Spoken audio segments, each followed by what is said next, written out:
Hey everybody, Gabe Suarez here. Just got done with grip practice. I'm going to hit the weights momentarily, but I want to do a couple of quick videos. Let me shift this around slightly so we get the whole board on there with all the points I'm going to talk about. Okay. All right. So this dude is he commented on YouTube when I put up the video on what sights are for. Okay. Now, this kind of goes to show that a lot of people in the gun community just don't get it. They never have gotten it, and they are so stuck in the past, you almost feel sorry for them. So this is what this dude says. His first name is Mac. Let's see here. WTF, question mark, question mark, question mark. Why are you shooting at a target with a pistol from so far away that the foresight can completely obscure the target? Put the fucking pistol down and use a rifle. Okay, foresight? I bet you this guy's a Brit. You guys even carry pistols over there? I don't think so. All right, so here's the deal. All right, the importance of hyper accuracy. Now, I've been talking about hyper accuracy for years, and you know, all the Elmer Fudd's and the walrus mustache types and the man fetus gunslingers. This guy shooting at beyond 15 yards is stupid. You're never going to need that. All you need. Yeah, I got it. How about today? Okay. How many incidents have there been just in the last couple of years that corroborate my insistence on developing hyper accurate skills, especially for long distance? So here we go. Here's the first one. Okay. Number one, it's not 1975, and all gunfights are not at 5 yards. Okay.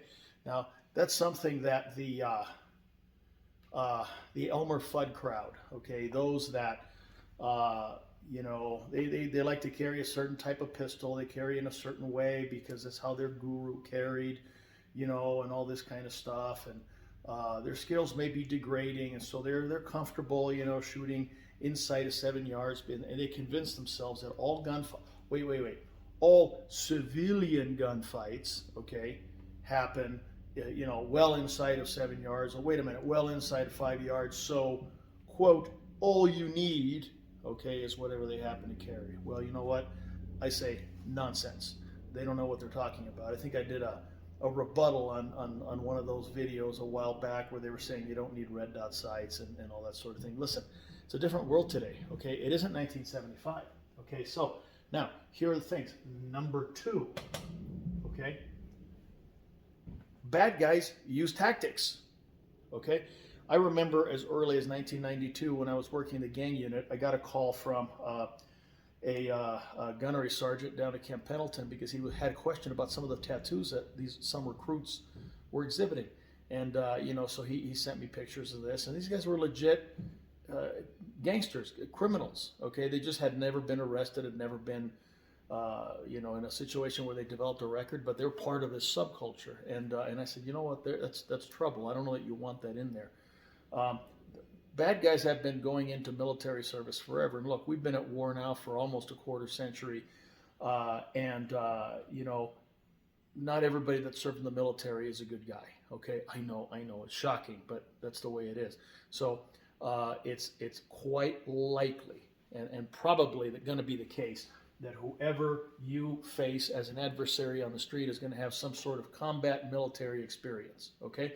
So while you're there hammering away at a stupid piece of paper at 7 yards with your custom 1911, this guy knows about cover, he knows about movement, he knows about tactics, he knows how to maneuver around you, he knows all these things, and all you know how to do is watch your front sight, watch your front sight, watch your front sight. Come on, wake up, guys.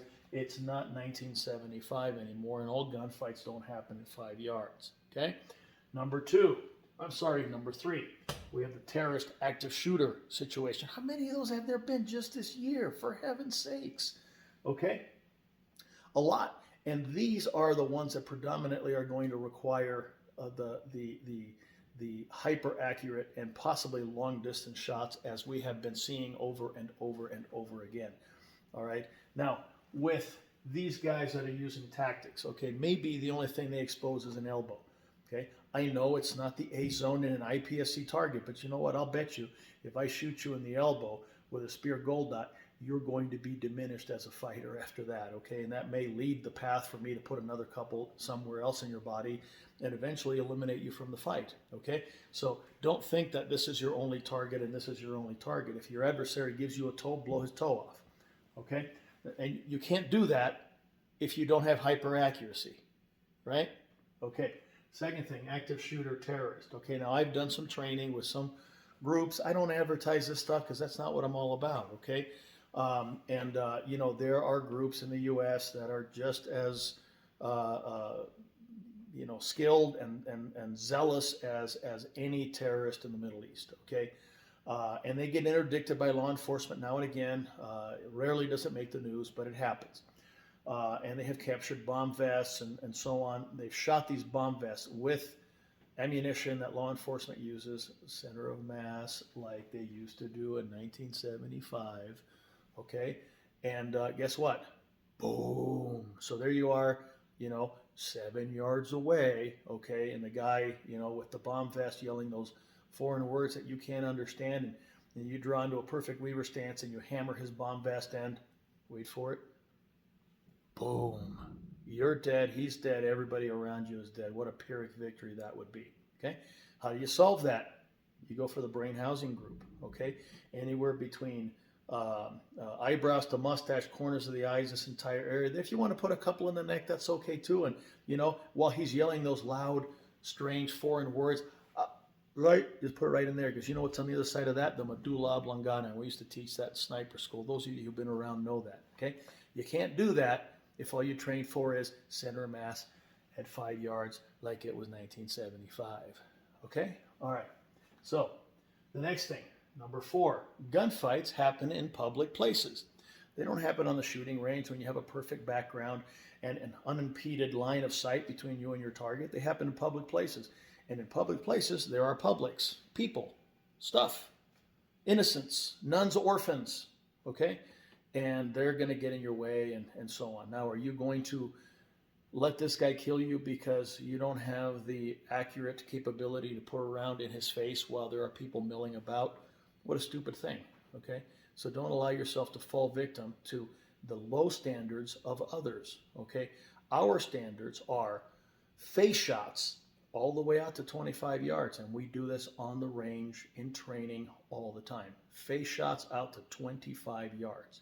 Okay, and body shots all the way out to 100. And you know what? When you train like that and you have that skill, all right, you have a face shot at 10 yards, you're not even going to break a sweat. Or you have a body shot at 25 yards or 15 yards, you know, you're going to be offended that this was not a challenging gunfight. Okay, so hyper accuracy is important in 2023. All right. It may not have been important back in the day when America was a different place and, you know, our only enemies were in Vietnam and El Salvador and places like that. But today it's a different world. It's a different battlefield. It's a different paradigm for conflict. So don't fall victim to the low standards of your critics. Set your standards higher than everybody else and work your fucking ass off every day to attain them. Okay? Headshots out to 25 yards, body shots out to 100. That's the standard for 2023. All right? Okay, I got to hit the iron.